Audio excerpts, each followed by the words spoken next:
और यहाँ पे दिया है ई एफ, चित्र में देखना होगा ई एफ, ये लंब का निशान होता है।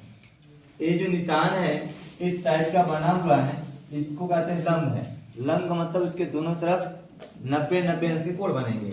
ई एफ, यहाँ पर ई एफ जो रेखा है लंब होने का मतलब मैंने चित्र में दर्शाया है कि ये 90 अंश है, इसके इधर भी क्या रहेगा 90 अंश।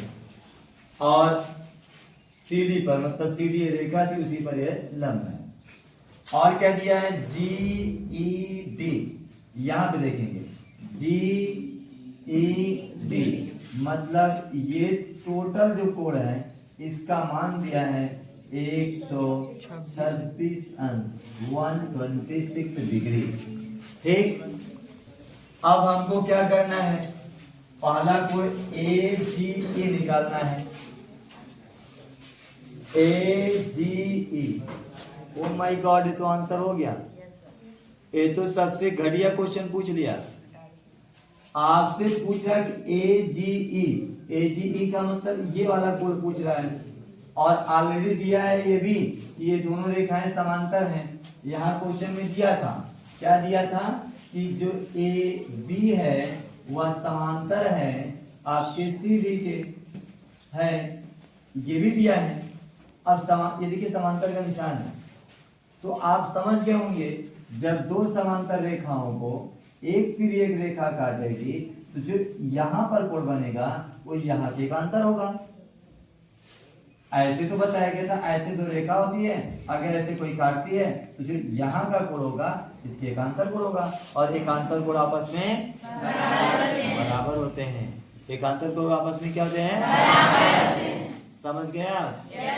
तो जब आपने देखा कि ये वाले कोण का मान जी ई डी, ये दिया है जी ई डी, ये वाले पूरे कोण का मान दिया है 126 अंश, तो ये वाला भी कोण हो जाएगा 126 अंश। तुरंत लिखता हूं, एंगल ए जी ई का मान लिखना है, वो बराबर होगा एंगल जी ई डी बराबर ये कौन सा कोण होगा, एकांतर कोण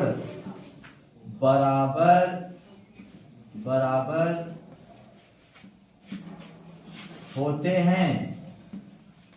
क्या लिखना है, एकांतर कोण बराबर होते हैं। तो आप समझ गए होंगे एंगल ए जी ई का मान भी, इसका मान तो हमारा 126 है, इसको 126। एक आंसर मिल गया हम लोग को। पहला वाला देखिए ए जी ई पूछा था, ए जी ई का मान मिल गया। आसान है कि नहीं है? दूसरा काम क्या करना है, अब जी ई एफ ये वाला कोण निकालना है। मैं यहाँ लिखता हूँ, जो हमको निकालना है मैं यहाँ सिर्फ यहाँ लगाता हूँ, एंगल जी ई एफ, यही ना निकालना है। चलिए इसमें चित्र में देखते हैं, ये है कहाँ जी ई एफ। आप जी पर पहुंचिए, ई पर पहुंचिए और एफ पर, मतलब ये आधा वाला कोण पूछ लिया, तब तो और आसान हो गया। ये देखिए 90 है और इसको मान लेते हैं, उस कोण को रख देते हैं, इस दोनों को जोड़ देंगे तो 126 हो जाएगा, नहीं जाएगा? ये वाला कोण और ये वाला कोण मिलाकर ही तो 126 है। तो हम क्या करते हैं, जिसका मान निकालना उतना और प्लस 90 लिख देता हूँ, 90 अंश बराबर 126, क्योंकि आप देख रहे हैं यहाँ पे लंब है ना, लंब 90 अंश का है, लंब कितने अंश का है, 90 अंश का है, और इस दोनों को जोड़कर 126 कर देता हूँ। तो आप समझ गए होंगे। अब इसका मान निकाल लीजिए, एंगल जी ई एफ का मान निकालेंगे तो 126 अंश है, इसमें से 90 को घटा देंगे। अब घटा दीजिए, कितना आएगा देखिए, एंगल जी ई एफ बराबर आ जाएगा आपका 36। मिल गया कि नहीं आंसर? ये रहा आपका दूसरा वाला आंसर, और यहाँ आपका पहला वाला ऑलरेडी समझ में आ ही गया था। अब हम पहुंचते तीसरे पर, एंगल, उसको हम लिखेंगे भी, एंगल बोल दीजिए वही तो, एफ जी ई का मान निकालना है। अब हम चित्र में पहुंचेंगे, वो है कहाँ, एफ जी ई, एफ जी ई, इसका मतलब इधर वाला कोण पूछा है, तो आप देखिए कितना बढ़िया है। हम सभी लोग बहुत दिनों से जानते हैं यह एक त्रिभुज की आकृति बन रही, बन रही ना? Yes sir. और त्रिभुज के तीनों अंतःकोणों का योगफल कितना होता है? आप समझ गए होंगे। ये वाला हो जाएगा 90 अंश, क्योंकि लंब है तो ये 90 अंश हो जाएगा, और लंब नहीं रहता तभी समांतर रेखा काटी थी 90 अंश, जब भी 90 अंश होता है। तो ये 90 अंश हो गया, और ये अभी 36 निकाल कर ला रहे हैं, तो तीनों को जोड़ देता हूँ, 180 के बराबर कर देता हूँ। क्यों? क्योंकि त्रिभुज के तीनों अंतःकोणों का योगफल। तो आप पहले क्या करता हूँ, इस त्रिभुज का नाम लिख देता हूँ, अन्यथा डायरेक्टली लिख देता हूँ तीनों का योगफल।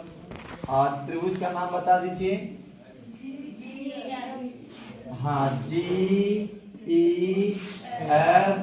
में पहला कोण मैंने लिख दिया है, दूसरा कोण को डायरेक्टली 90 अंश लिख देता हूँ, और तीसरा कोण को 36 अंश लिख देता हूँ, और बराबर 180 अंश कर देता हूँ। सही है ना? Yes sir. समझ में आ रहा है? Yes sir. कोई दिक्कत? No sir. क्यों 180 अंश हो गया? क्योंकि त्रिभुज के तीनों अंतःकोणों का योगफल क्या होता है? 180 अंश। अब आप समझ रहे होंगे, एंगल FGE प्लस इसको जोड़ देते हैं, तो आप जोड़ेंगे कितना होगा? 126 अंश होगा, इक्वल टू 180 डिग्री। अब ये जाकर उधर माइनस हो जाएगा। आपका angle FGE equal to 180 degree minus क्या हो जाएगा? 126 डिग्री। आप समझ गए होंगे, एंगल FGE का मान भी कितना आएगा? कितना आएगा? 54 ना? घटाने पर 54 आ जाएगा। ये इसका आंसर हो गया। आप देखिए तीनों निकल गया। आपका पहला था 126 अंश का, दूसरा 36 अंश का, तीसरा 54, जो तीनों पूछा था। मुझे लगता है बात समझ आ गई ना? अब हम लोग अगला क्वेश्चन पढ़ते हैं। ओके, ठीक है।